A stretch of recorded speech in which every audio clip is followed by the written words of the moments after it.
Sa nagkalain-laing nga dapit, may pipila ka nato nga wag yun putla ang mga tradisyon nga naandan.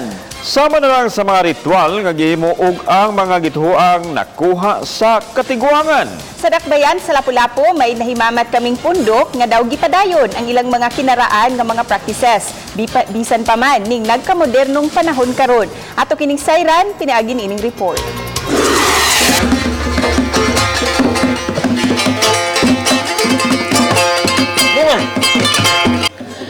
Maayad ha pag-umata banwata masulugnon o pasabot ni ini maayong pag-abot sa lugar nga masulog. Mao kini ang pundok nga masulugnon sa sitio Suba Masulog, Barangay Basak, Dakbayan sa Lapu-Lapu. Din amo usab nga naila-ila ang ilang leader nga gitawag nilang si Dato Tagilawod Induyog.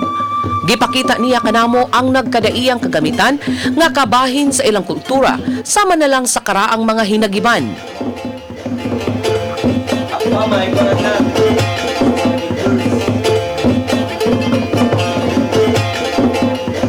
Ano siya ang parang manigamit na mo sa amuang mga seremonyal kasama sa ritual.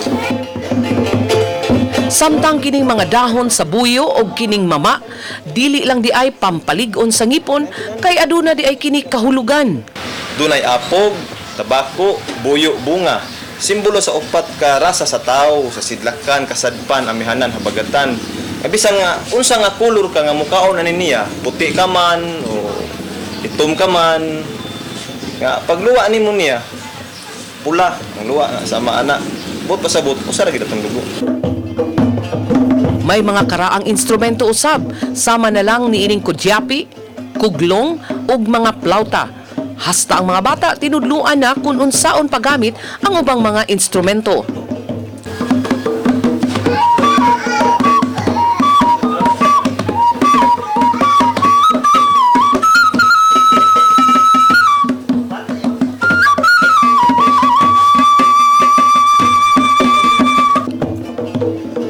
Gani ang ilang sayaw, nakatuna na sa iyang mga pag-ubangkon. Gipakita usab minila ni ining sample sa sinuwatan.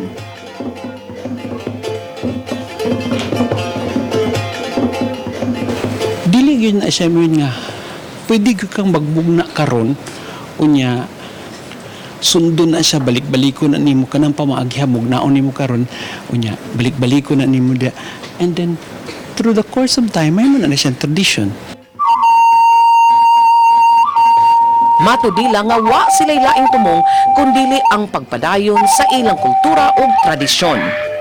Uban ni Lian Singkulan o Jovel Obiso, Chelo Valiana, Balitang Bisdak.